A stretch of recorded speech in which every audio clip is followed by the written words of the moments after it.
This channel does not promote any violent, harmful, or illegal activities. All content provided by this channel is meant for an education purpose only.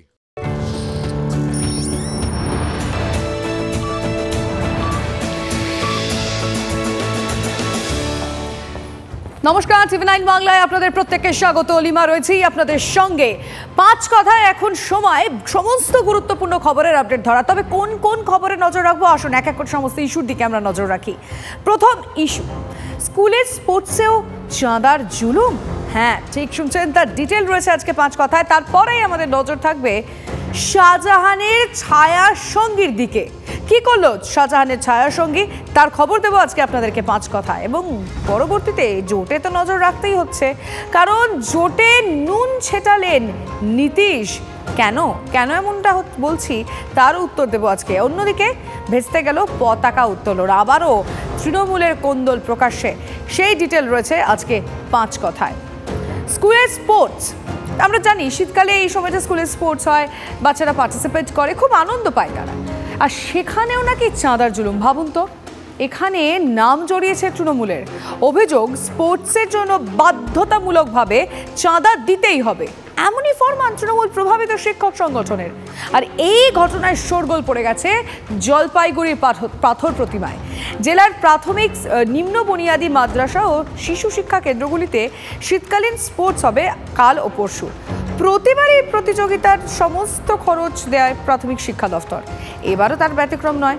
পাশাপাশি সরকারি নির্দেশিকায় স্পষ্ট করে দেওয়া হয়েছে, প্রতিযোগিতার জন্য শিক্ষক শিক্ষিকাদের কাছ থেকে কোনো রকম চাঁদা নেওয়া যাবে না। অভিযোগ, সেই নির্দেশিকাকে বুড়ো আঙুল দেখিয়ে চলছে চাঁদা তোলা। সব থেকে বড় কথা, রাজ্যে শাসক দলের প্রভাব রয়েছে এমন শিক্ষক সংগঠনের বিরুদ্ধেই এই অভিযোগ উঠেছে। এই রাজ্য সরকার কোনো সুযোগ ছাড়ে না এবং তার শাসক দল কোনো জায়গা ছাড়েন, এমন একটা জায়গা নেই সেই জায়গা ছাড়ে না যেখান থেকে টাকা ইনকাম করা যায়। ফলত এখানে দেখা যাচ্ছে যে শিক্ষক শিক্ষিকাদের থেকে 900 টাকা করে জোর করে নেওয়া হচ্ছে এবং যারা দিতে চাইছে না বা বিরোধিতা করছে তাদেরকে বলা হচ্ছে তোমাদের ট্রান্সফার করে দেব কিংবা তোমাদেরকে দেখে নেব, এরকম হুমকি দেওয়া হচ্ছে। প্রাথমিক শিক্ষকদের কাছ থেকে নেওয়া হচ্ছে 900, অস্থায়ীদের কাছ থেকে 300 টাকা। অভিযোগ, পুরোটাই চলছে তৃণমূল প্রভাবিত শিক্ষক সংগঠনের অঙ্গুলি হেলনে।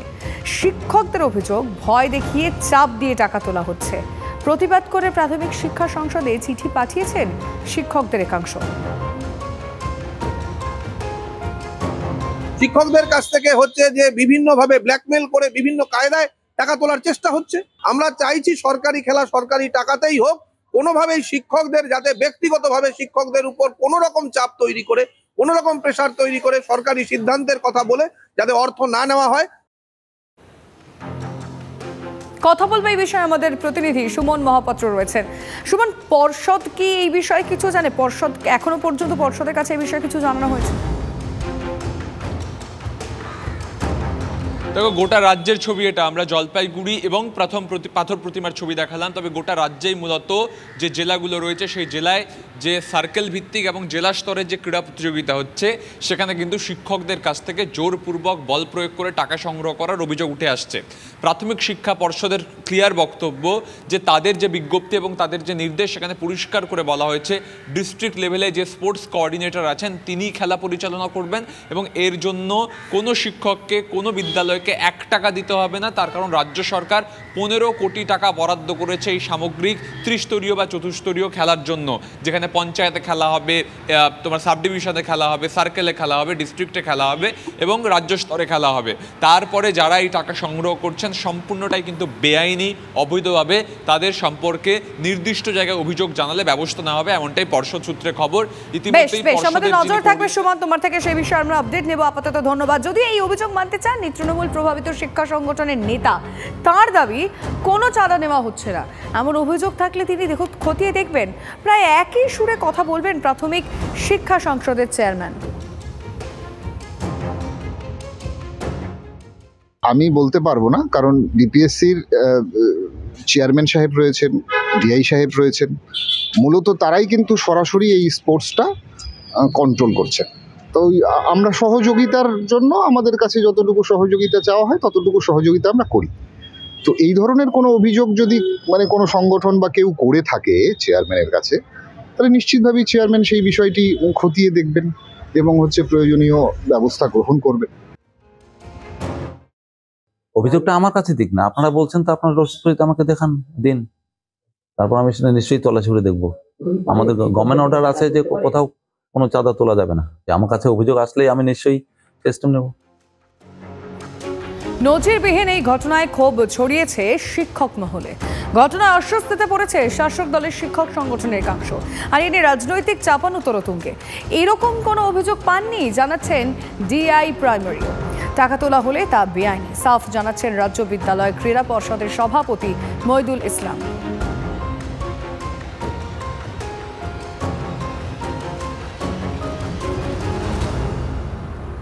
না, এরকম তো কোনো অভিযোগ আমার কাছে আসেনি বা আমরা এরকম নির্দেশও দিইনি।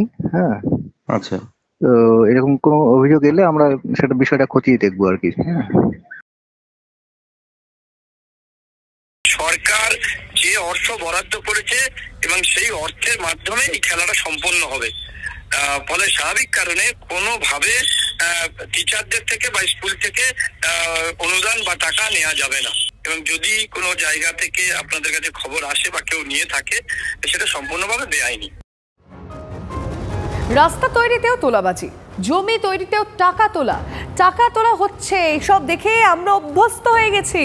তবে এভাবে সরকারি নির্দেশকে বুড়ো আঙুল দেখিয়ে ক্রীড়া প্রতিযোগিতা থেকেও চাঁদা তোলা যায় কি, প্রশ্ন বিরোধীদের। প্রাইমারি স্পোর্টস বরাবর হয়, বছরের পর বছর। তৃণমূল যখন জন্ম নেয়নি তার আগে থেকে হয়। তো বিভিন্ন জেলায় শোনা যাচ্ছে, দক্ষিণ চব্বিশ পরগনা জেলায় এমনকি তৃণমূল করেন শিক্ষকরা, তারা পর্যন্ত অভিযোগ করছেন যে প্রাইমারি স্কুল স্পোর্টস নিয়ে টাকা লুট করা হচ্ছে, মাস্টারমশাইদের কাছ থেকে টাকা নেওয়া হচ্ছে, লোকের কাছ থেকে টাকা তোলা হচ্ছে, লোপাট করা হচ্ছে, টাকা লুট করা হচ্ছে, এমনকি প্রাইমারি স্কুলের স্পোর্টস নিয়েও। এটা হচ্ছে দুর্ভাগ্য, আর কিছু হয় না। এবার একটু সন্দেশখালীর দিকে নজর রাখা যাক, কারণ সেখানে ইডির উপর হামলার 20 দিন কিন্তু পেরিয়ে গিয়েছে। কোথায় এখন শাহজাহান শেখ? নেতারা জানেন, অথচ পুলিশ নাকি জানে না যে শেখ শাহজাহান কোথায়। বৃহস্পতিবারই শাহজাহানের খোঁজ দিয়ে বিতর্কে জড়ান কারামন্ত্রী অখিল গিরি। শেখ শাহজাহান তার চিকিৎসার জন্য বাইরে গেছে, কোথাও আছে, নিশ্চিতভাবে পুলিশ খুঁজছে, অপরাধীকে ছাড়া হবে না। তার বিরুদ্ধে যখন অভিযোগ এসেছে, নিশ্চিত পুলিশ প্রশাসন তাকে খুঁজে পাচ্ছে না, বাইরে কোথাও হয়তো চিকিৎসার জন্য গেছে, নাহলে পুলিশ প্রশাসন চুপচাপ বসে নেই না, সেটা আমি জানি না। নিশ্চিতভাবে আমাদের পশ্চিমবঙ্গের মধ্যে নেই, বাইরে কোথাও গেছে চিকিৎসার জন্য। পশ্চিমবঙ্গের মধ্যে থাকলে পুলিশ নিশ্চিত ধরে কেস কি আছে, আত্মসমর্পণ করবে কি করবে না সেটা তার নিজের ব্যাপার, কিন্তু আমি তো সব ব্যাপারটা জানি না। আত্মসমর্পণ কেন করতেই বলবো, আর আমি সব ব্যাপারটা জানি না, কিন্তু আমার মনে হয়েছে যে সব বাইরে কোথাও চিকিৎসার জন্য গেছে। যদি হাজিরা দিতে বলে থাকে, যদি তার কোনো অসুবিধা হয়ে থাকে, সে আবার সময় চেয়ে নিতে পারে, কোনো অসুবিধা নেই। এর আগে অনেককে ইডি সময় দিয়েছে, নিশ্চিত সময় দিতে পারে। শেখ শাহজাহান অসুস্থ, তিনি চিকিৎসার জন্য বাইরে গিয়েছেন, এমনই বিস্ফোরক মন্তব্য করেছেন কারামন্ত্রী। আর এই মন্তব্য ঘিরেই শুরু হয়েছে বিতর্ক। শেখ শাহজাহান সম্পর্কে কিভাবে এই কথা বললেন মন্ত্রী? তাহলে সন্দেশখালীর বেতাজ বাদশা সম্পর্কে তার কাছে খবর আছে? আচ্ছা, এই চুনোপুটি শাহজাহানকে খুঁজতে এত বেগ কেন? বঙ্গ পুলিশের দক্ষতা নিয়ে প্রশ্ন বিরোধীদের। ক্লু দিচ্ছেন নেতারাই, আর নেতারাই জিজ্ঞাসাবাদ করছে। জিজ্ঞাসাবাদ কোথায় হচ্ছে প্রশ্ন তো উঠছে। শেখ শাহজাহান কোথায় আছে যদি থানা না জানে, অথচ মন্ত্রী জানে। আর সব থেকে বড় কথা, মন্ত্রী জানে মানে মুখ্যমন্ত্রীও জানেন। একটা পাতি মন্ত্রী, জেল মন্ত্রী যদি জানতে পারে মুখ্যমন্ত্রী জানেন না, তো এরকম নয়। তাহলে মুখ্যমন্ত্রী সংবিধানের শপথ নিয়ে মিথ্যে কথা বলছেন, সংবিধানকে পদদলিত করছেন মুখ্যমন্ত্রী।